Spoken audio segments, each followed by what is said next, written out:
Welcome to the Motivatarian Exchange. I'm your host, Dionne Woods, and I'm so thrilled to be with you here with you today. And as you can see, Miss Deborah Andress is our guest today on the podcast. Hello, my friend.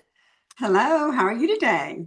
Oh, my goodness. So we are running about 105 these days in Oklahoma. How's Alabama? The index here on some days is up to 111, but it's been around 96, 97 degrees. It's very hot.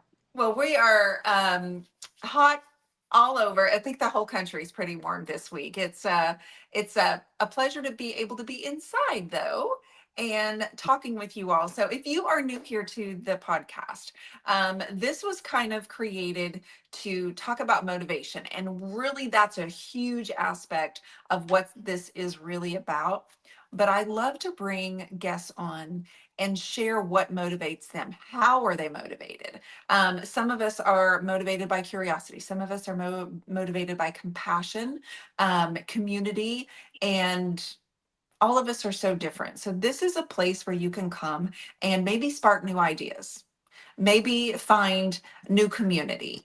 And we do that through our magazine as well, the Turquoise Iris Journal. And I'm excited to share also that Miss Deborah is one of my brand new curators creating content for the Turquoise Iris Journal. So how about that, Deborah? Yeah. It's very exciting. I am very excited to be a part of the Turquoise Irish Journal.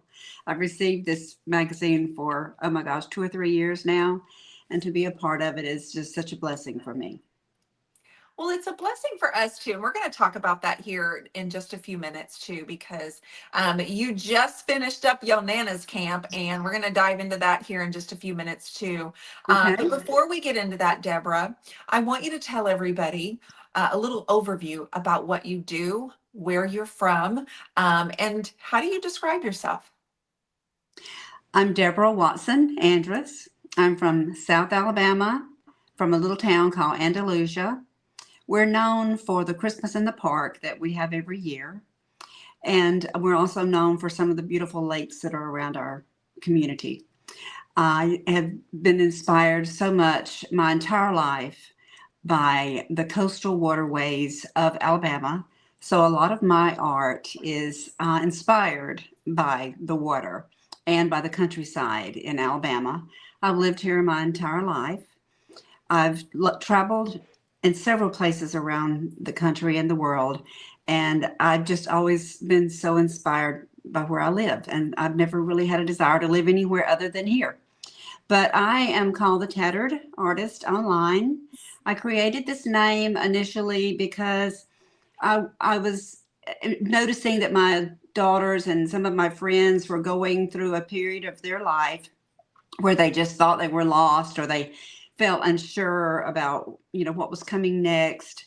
And so it just resonated to me that sometimes when things may appear to be tattered, they're really just a matter, you're just really in a matter of transformation, and things often come out very beautiful on the other end. So I named my business the Tattered Artist, and I take a lot of bits and pieces of fabric Yeah. and tattered paper, and I create paintings and little, some, I wouldn't say crafts, but well, something like this, where Yeah. you might take all of these little tattered pieces of fabric and turn them into something that's beautiful. My art I is love more that. than just a painting. It includes a lot of the things that I encounter and actually live each day. One of the things I especially love about Deborah is that she does choose to take the tattered pieces that life throws our way, and whether it be, like she said, fabric, it's also the little hiccups that throw a loop in your big plan. But I think what I've witnessed over the last 4 years of knowing Deborah is that she does an excellent job at repositioning her thoughts and the energy that she puts out, right? Through her faith, through her creativity, through her leadership. She shows not only her community online in person, but her family and her grandchildren as well, how your decisions and your attitude can really change the trajectory of your day, your week, your month, and even your year. So I love knowing that you've lived there your entire life. I've never left Oklahoma City. I've lived here my entire life, and I'm 50, and my kids went to the same high school that Matt and I met at, and they met their sweethearts, and so I have a feeling we might have some grandkids one of these days going to the same high school. Um, Deborah, when you decided, like you mentioned, to name the Tattered Artist, you could have chosen any name, but what part of that felt like a self reflection when you named yourself or your brand the Tattered Artist? Well, a part of my life, I have encountered a lot of different hardships in my life. A lot of different, I've had over 20 surgeries in my life. Three of them have occurred in the last year and a half, and I'm looking at a fourth one, I think, coming pretty soon. And those types of situations in your life, they make you look inward and ponder. They make you more grateful of things that you have. You realize somehow through the midst of the whatever that's so horrible that you're going through, that you actually have a strength within you. Mine is Christ, and He brings you through it, and you just have such a different feeling, a different outlook on life than think some people that might not have been through those hardships have. And I have always thought that, you know, when you're going through times like that, you often wonder or you wish that people could understand because it Mhm. sometimes seems Yeah. lonely, but really you don't want them to understand because that would mean they have to encounter the hardship you encountered. Yeah, So that's true. that's why the tattered artist kind of describes me. Yeah.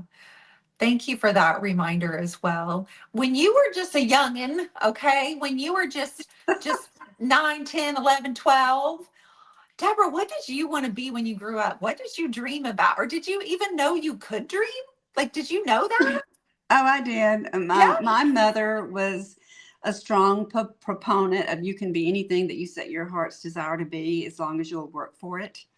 And I always wanted to be an artist. That's what I wanted to be. I used to sit for hours and take the magazines where universities used to advertise their courses in. You don't see that so much now, but they used to be in all the magazines, and they'd have these little images, and they would ask you to see if you could draw them and submit to them. And I used to sit and always try to do those things because I wanted to be an artist. But I didn't end up going to school to be an artist. I ended up going to school in the degree that I got was clothing, textiles, and design. And at that time, it was the closest thing that I could find at the university that fed my soul. You know, that it was Yeah. artistic and I could be creative. And I never really used that degree after I graduated. But I did use a lot of the information and knowledge that I learned when I took those courses. Yeah, because your life has taken you through many different, which most people can say that, but there are people who have kind of a 30-year span as one career, one job. But you have kind of adventured into multiple genres, and I mean, you're kind of a wealth of knowledge. You know that, right? I do. In my lifetime, I have held a lot of different positions. I've done a lot of different things. I have excelled in sales throughout my life. I was a Mary Kay sales director, drove the free car. I Woohoo! was always very instrumental in helping my husband and my son when they would start new businesses. I always called myself the forerunner because I would go and do the legwork of, setting up the electricity, the building, setting up the decor of the business, things like that. And later, I actually run a business with my husband here in town, which is still currently being open, and that Okay. is a paint manufacturing company. Which I have not been present in that company for a long time, but my husband and I were very fortunate that our that have been with us, most of them over 30 years, do a fantastic job running that for us. So when you were right in the hot and heavy of this, like you have 3 children, you were in the heaviness of just, raising your family. I know because I'm a mom of two, there are seasons where, and caregiving, I know that's another role that you've had to play multiple times as well. There are times when motivation you do out of necessity, but you don't do out of desire. You do, you know what I mean, sometimes. And Absolutely. so when you're rolling back around trying to get back into that creativity, how do you find your motivation to to make your creativity a priority, Deborah? I think it's because I've always had a desire to build and create a lasting. I hate to use the word legacy, but I love creating events. I love creating them on purpose, Hmm. so they're memorable. Yes. And so I have done that a lot during my life, even during difficult times. We still continue to have those events, somewhat traditional ideas and events we would host year after year after year. And so, no matter what was going on or what we were going through, we always held those anyway. And it seemed like when we did, it just sparked that creativity all over again within me. And, I've always wanted to create a wonderful home environment. Yeah. And so, I've always reached out for, beauty in that aspect also. Well, I know you have a beautiful home. So, describe when you and your husband were planning your home, describe how you wanted people to feel when they were there. Okay, I had the privilege of designing my own home. I drew the blueprints out and was actually took care of the day-to-day work of when it was being built. I was the contractor. Yeah. I was blessed in that the person that actually built my house, they coached me through that. And I had grown up loving visiting my maternal grandparents' house, and so a lot of what I did in my home was inspired by them. I have a very long driveway from the main road to my house because I have so many wonderful fond memories of walking that dirt drive from the main road to her home. And I also created my house because this is something we also did in her home. You can literally, my grandchildren can run all the way around in a circle from the den to the breakfast room to the kitchen back to the floor Oh, and eat themselves. And I did that on purpose. So that was something fun that I did. But yeah, I wanted my home to be something where any people were always welcome to come. We don't expect people to call us and the family and say, "Is it a good time?" They know at my home that they can come anytime they want to show up. tattered pieces and all, right? Absolutely. You're there and you have this kind of life commitment to help them put their tattered pieces back together because I know your heart. And I've said it a bit bazillion times now, but Deborah's the type of person that I want to grow up to be like. I want to say I want to be her when I grow up. Um, the way that you love your family is so inspirational. I want you to share a little bit about Nana's Camp, which we just mentioned in the very beginning, because this is not only something that you and David do, but this is something that now the entire family, like all of the grandkids, your kids, their spouses, you all do, and you make it a priority. And even with the kids' schedules getting a little bit harder, the kids love it and they've made that priority. And I'm a future grandma. I'm hoping I'm a future grandmother, right? Right. So give me advice, like, and how did this, I know it's over years, but like the short story of how this developed, Deborah. Okay. It actually started quite by accident. My older daughters had wanted us to get together one summer just to get the grandkids together, and was looking for a camp, and I couldn't find anything. The ones that I found were already booked for the summer, and so my friend was here, and we would run across different, descriptions of camps. They might say they had a rock quarry or some type of nature trail, and she's like, you have a 1,500-foot rock quarry in your driveway, and you can, and we can. David owns a tractor, and you can create your own nature trail through the woods. And so we sat there that night and developed that. And when the girls called the next morning, we told them about this wonderful place, and we were thinking, oh, they won't be interested, but they loved it. So then I had to tell them it was here at the house. And so the first few years that we had it, it was always here at our home. And we just completed our 14th Nana's Camp. And through the years, we don't always have it here right at the house anymore. Sometimes we have it, at a resort like in Orlando or on the beach or somewhere like that. And because as the kids have grown older, we can do that.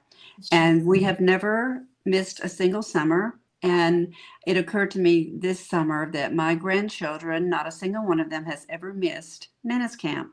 There Oh. have been interruptions with sports practice and things like that, or other events they were in, but they always made a presence at Nana's Camp, even if they weren't there the entire time. So that has been something very special to me. Oh, that is just priceless. That shows you not only how much they love it, but it shows their commitment to each other, doesn't it? Because it just It wouldn't be really the does. same.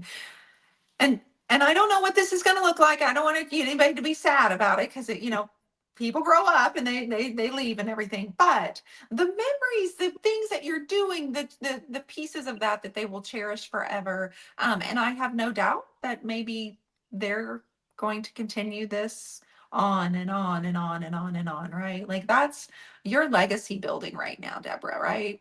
Right. I'm very confident it will go on. About 3 years ago, my older grandchildren called me aside, and they were like very careful. And they're like, Nana, what will we do when you're gone one day? And I Oh, got kind of tickled, and I said, well, how do I respond? And I said, well, I really think that you all are capable of creating it yourself. And so they thought about it. Later they came in and said, we really are, we could do it. And then this summer, one of my daughters told me, she goes, I know it's going to be a few years now before I have grandchildren, but we've, been talking lately, and we know we'll always continue Nana's Camp Mother. We'll do it with our own grandchildren, and we'll continue on doing it with these children. And I thought that was very special. It really meant a lot to me. It oh meant a yeah. lot to me because this year I was in a wheelchair, which is, kind of an unusual thing for me. And it was just a result of some things I'm going through with my hip. But we carried on and had the event anyway. And it was special to me that they would tell me that they would tell me that. Yes, absolutely. And I even saw a reel on Facebook of one of your girls turning you around in there and you waving. And so that's kind of another way that I mean is like you just kind of make the best of it and you were not going to miss out on that Nana's camp and you certainly weren't going to cancel it, right? Right, absolutely. No, I've never, my husband early on, I would say the first, second, or third year, he would be like, do you really think this is going to last for a very long time? And to be honest, at the time, I really didn't know how long it would last. Yeah. And we always wondered when the older four, reached a certain age, would they start kind of, not attending, and the younger four would, but they love it. The oldest one is 19 and a half, and he still loves Nana's Camp, and my youngest is 11. Three of the grandchildren have been attending Nana's Camp since they were born, and the others since they were very young. So it's just a part of their life now. It's really priceless. So let's speak to the person that's listening to this, Deborah, who maybe feels limited, whether it be limited in time, limited in funds, resources, or limited in their belief that their rest of their family would be interested, because it doesn't necessarily have to be, it's a template. Like it doesn't have to be kids and grandkids. It No. could be nieces and nephews. It could be like, what kind of advice, like, what's the priority pieces that need to be in place? And the other ones just aren't as imperative, such as it doesn't have to be kids and grandkids. Like, what are the pieces that you would tell them that's really the most important about what Nana's Camp represents? Well, for Nana's Camp, our main agenda is to have as much fun as humanly possible in the time Woohoo! we have together. Yes. And we've had some pretty wild times before. But I try every year to at least include three things, and that is an art or a craft, to do a scavenger hunt, and to do a talent show. This year we didn't do a talent show, but we did, we went on a little hunt for it to a Goodwill, and we did the thing trending on Facebook now where you go in and you just randomly pick an odd, very odd outfit for someone. Love it. That was really hysterical. So I would just tell people that, it doesn't really matter what you do. The main thing is that you're just spending time together, and you can create, whatever activities that you're interested in, that you want to share with your family. The main thing is to just let your children and your grandchildren into your heart to see who you are as a person. That's the main agenda for me as a grandmother, that I wanted to impart on my family and my grandchildren. And thank you for that reminder. Because as I said, I'm a future grandmother in training. And those are really good lessons for me to really make points of. What do you feel like is your superpower, Deborah? You got a superpower in there. Everybody does. So what do you feel yours is? In regards to Nana's camp, Just in general, your superpower, Deborah, of just who you are, what you represent in every aspect. What's your superpower?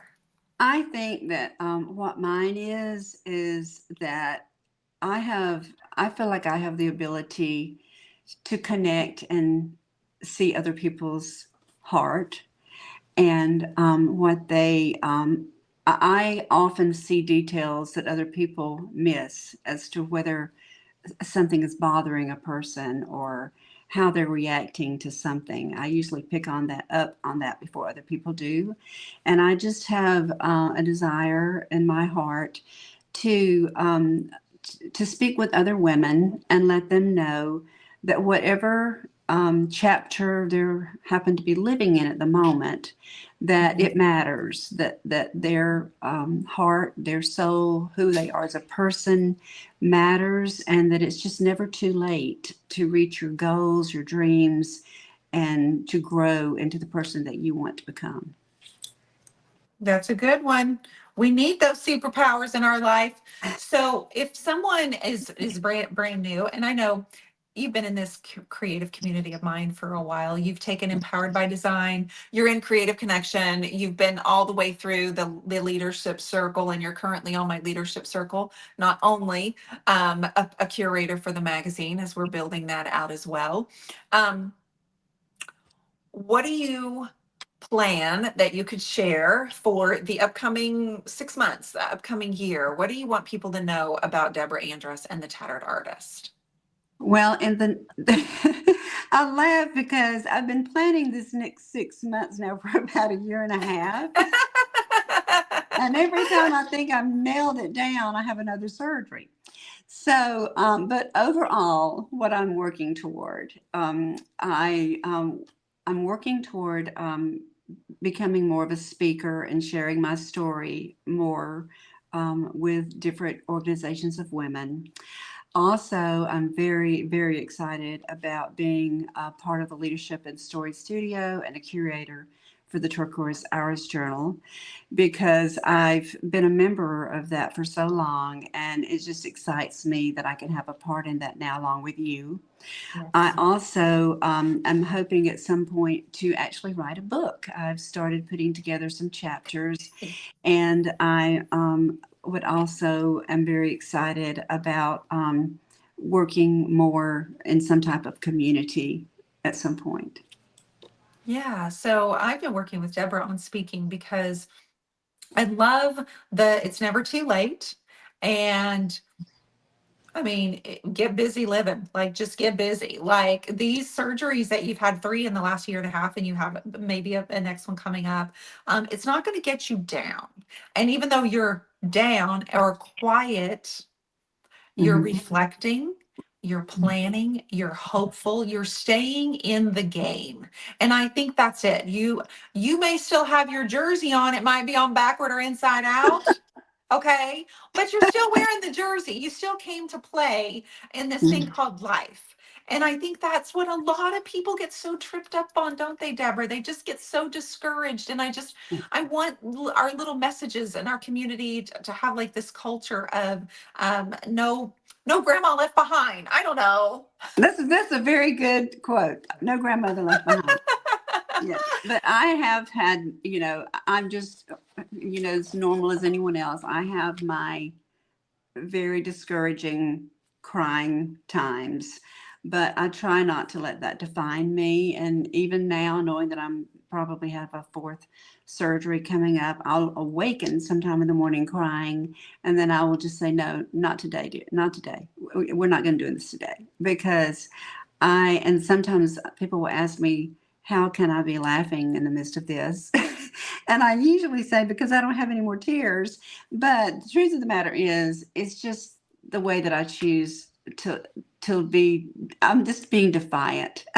I'm just going to be defiant, and I'm going to try to be positive anyway, because it doesn't get you anywhere if you just stop and put everything on hold and you're not going anywhere. And that's just not acceptable for me. I like to always be going forward. The other part of this is what, and I know I have the advantage, you guys, of interviewing her, because when she says this, I know for a fact that one of her granddaughters called her stubborn when she had an opportunity to describe her grandmother in 3 words. So that was another thing. But the other part of that is you've lived long enough to know that not all of us, including family members, including your dear, dear, dear, dear, dear, dear loved ones, they didn't get some of the chances that you're having. That's And right. so you make that commitment and you are the legacy builder and you are here. So what are you going to do with it? Right? Right. Absolutely. I lost my mother when I was 38 in a terrible accident. And shortly after that, my father died. And I realized I was basically the matriarch in my family of my siblings and, my children and cousins. And the things that my mother, the life that she didn't get to finish, I just felt like such a pull in my heart to make every moment memorable. And that's what I work and try to do. You do it every day, honey. You do it every single day. And it's a testimony by the way that your grandkids especially show up for you at every age, through their, adolescent years and in their teenage years. And as they're approaching their adult years, it is a reflection of that. So um, tell all of us, what do you feel like as a creative entrepreneur? Because that's what you are. What do you feel like the world essentially needs more of? Like, if I'm a woman listening to this right now and I don't know how I can contribute, what advice would you have for me, Deborah, on what the world needs? I think the world needs more kindness. That's always been a favorite verse of mine. Be kind one to another my entire life. And a lot of people, they think that's it's simple, but it's not always simple to be kind. Growing up in the South, you're expected to be, sweet, be nice, but there's a difference in being nice and being kind. There sure is. Um, it doesn't mean that you overlook things that are done wrong against you. You can forgive someone and go on, without them being in your circle. You can be kind, though, to them in the midst of whatever's going on. And then in Mhm. today's world, they're just being mean to one another. And I think people need to remember that kindness still exists. That's wonderful. I agree. And I'm also motivated when I see you, and I feel like it's a kind thing when you realize you can actually add value, even if it's online through a Facebook post. And I've had the pleasure of watching you really step into this online presence. And, you can kind of go in spurts, but you're so clear on your message right now. Don't you feel like you're more in alignment with your message, with God's message through you than you've ever been? Oh, yes, I definitely am. And that is evolved during what I call this still place that I felt Mhm. like I was in from July of 24 until, oh goodness, probably July of 25. I had two surgeries during that time, and I was supposed to be very, technically physically still as I recovered tendons and muscles and things like that. And it started out being a very miserable time for me. But as that year progressed, I gained so much knowledge about who I am as a person, and had such a clarity of where I felt God was taking me. Because initially I felt like He had called me to paint. And I know He did call me to paint, but I thought that just meant that was it, that I would just paint. And I wondered, what am I going to do with all these paintings? But what happened is I realize now that was not the end of the story. The end of the story was not that I would be creating all these wonderful pieces of art and be in galleries or on selling in festivals. It's that I would use my art more as a tool to reach other people. And that's the thing that I'm feeling the most blessed with right now. I get messages all the time from women. They're sending me gifts. It's so Oh, heartwarming to me to know wow. that I have touched the life of another person. Just by sharing your story, right? It's almost as if your story gives someone else permission to share theirs, or just get it off their chest and quit carrying it around, and not carrying around shame or guilt or blame, and all the things that we as women we carry around. And if it's not now, then when, right? And so you approach social media kind of fun, like you kind of enjoy it, like I do, don't you?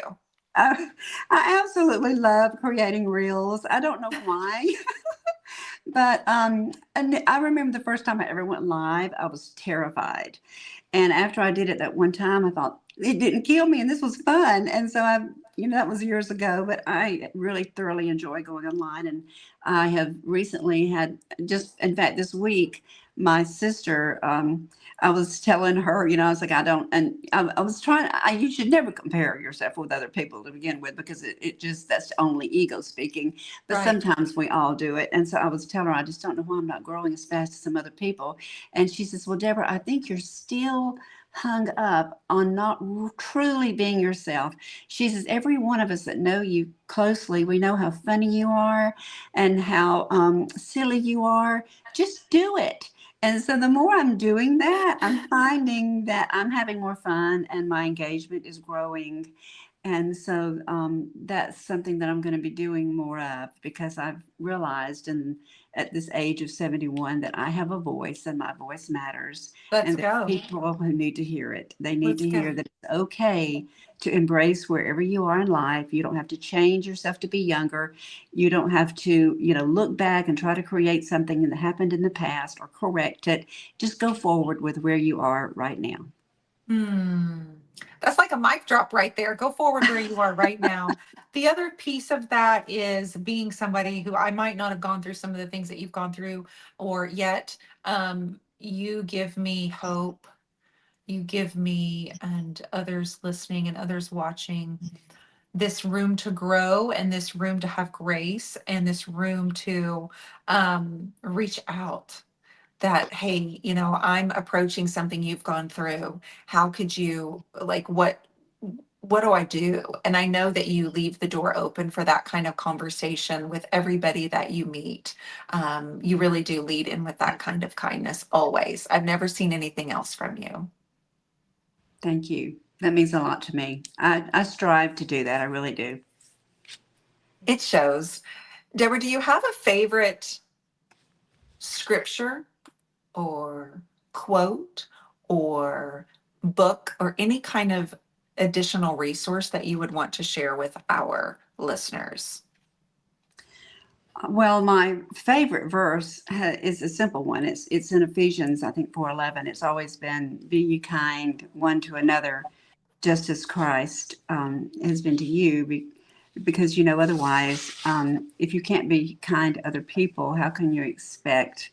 You should just be so grateful for what He's done for you, that you would be kind to other people. I had spent my entire life as my children were growing up trying to teach them that verse, and the importance of kindness. Um, and because sometimes when you first say that, people, I have learned in the past, think, oh, well, that's simple. But then when they actually try to live that as a part of their life, they realize being kind is not always simple. It is a decision that you make, and that you carry forth, and it can make a tremendous difference in your life.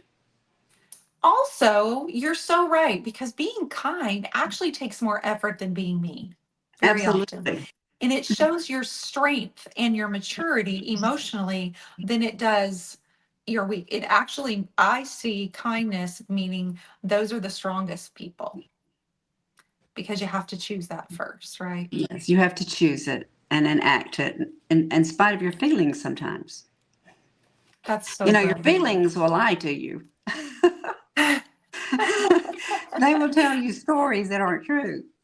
It's so true. Everybody's shaking their head right now, like, uh-huh. You find out later that wasn't the truth, but yet your mind just kept saying it over and over and over. So one of these days, I'm going to show up to an event, and Deborah Andress is going to be speaking on the stage, or in front of the room.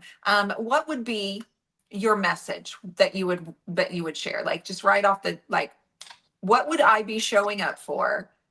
And ready to listen to Deborah Andress deliver to the room full of people. My core message would be that I help women over 55 discover that God hasn't wasted a single chapter of their story. And the reason I say 55 and older, and I'm 71, is because I find that sometimes a little younger than 55 and sometimes a little older than 55, but it's during this time in a woman's life where real changes are taking place. You know, if they have children, they're grown. They may or may not be about to have grandchildren. They may or may not be about to retire. There's just a lot of major changes that take place in a woman's life around that time. And a Mhm. lot of times, because of what we've done in our past, whether it's caregiving or we stepped aside to build our family, to help grow them, we kind of put ourselves on the back burner. And so we feel a little lost. We feel a little, misplaced. And my story or my message that I would like for everyone to know is that that's not really the truth. It's one of those times when you have feelings and feelings will lie to you. And that I want them to know that whatever they lived through, it was not wasted. It was not a wasted time. It was important, and it's a part of their story. And it's never too late. It's never too late to go forward. And you are living in that. You are embodying that idea. That is exactly what you do. So thank you for sharing that. I'm gonna buy that ticket. Okay. I hope you do, and I can't wait to be there with you. I am. Tell everybody listening where they can go and find you, watch you, learn from you, and tell them all the places, Deborah. Okay. I am the Tattered Artist. I have a website. It's thetatteredartist.com. I'm also on Facebook and Instagram, Pinterest, and YouTube as the Tattered Artist. And I hope to see Yes. you all there. Yes, we hope to see you there too. You guys, make sure you're subscribed to turquoiseirisjournal.com, because in that volume, you are going to start to learn a lot more about Deborah. She is going to create some content for us centered around, part of it being a grandmother with grandkids. Maybe in the summer, we'll have kind of a summer little activity that you can do. It's going to be, she's going to fill kind of this little area where we've never really leaned into before. And I am so excited, Deborah. So welcome aboard, my friend. Thank you. And I'm so excited too. I'm really excited about where this journey is going to take us. Absolutely. Everybody, thank you so much. And thank you for being here for another episode of the Motivatarian Exchange. We will see you next time.